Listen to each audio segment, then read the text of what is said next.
Welcome to Two Agents and Sunshine Shift.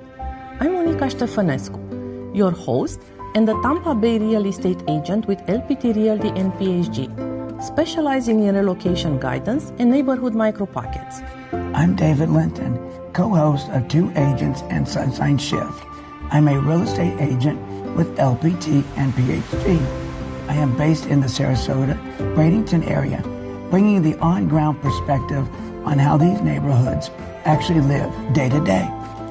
Each week, we break down what moving to Florida actually feels like, beyond maps, rankings, and listing photos.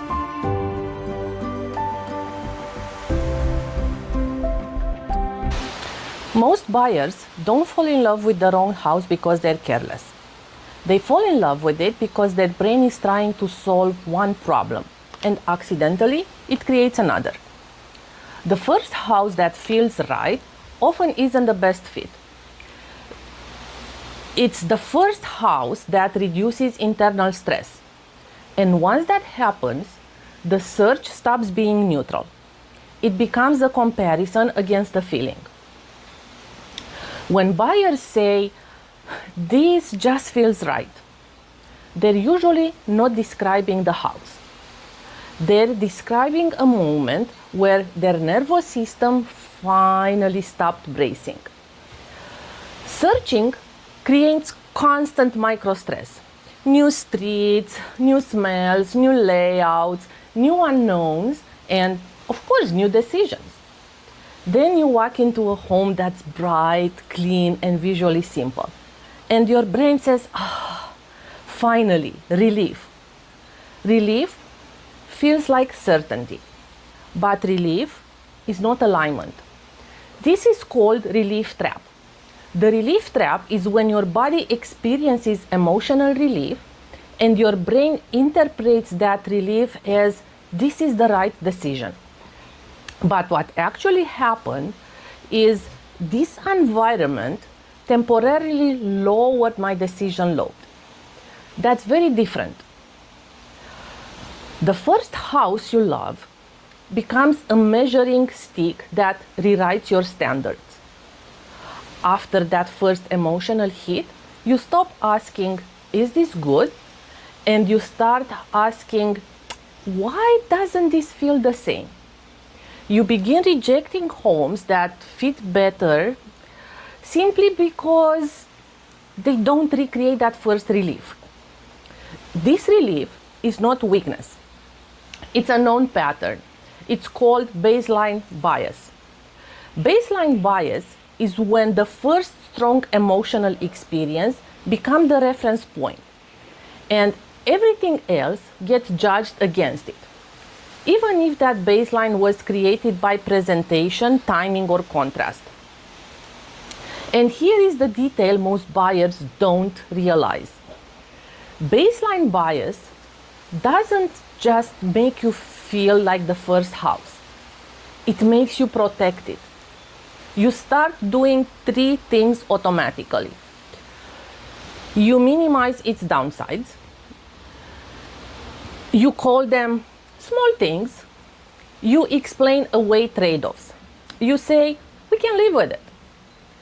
You become harsher on every other home. And you suddenly start noticing flaws you would have ignored before. That's not objective evaluation. That's attachment defending itself. The house isn't just a house. It becomes a story. You picture yourself in it. You picture furniture. You picture morning coffees or teas. You picture friends. You picture the drive. You picture your dog in the yard and the kids playing outside. And once you picture your life there, your brain starts treating not getting it as loss. That's why people feel devastated when they lose the first house, even when it was never truly evaluated. This is not about real estate. This is how humans handle uncertainty. Now, let me give you the most useful piece. How to prevent this without becoming emotionally flat. Because you should like houses. You're not buying a spreadsheet.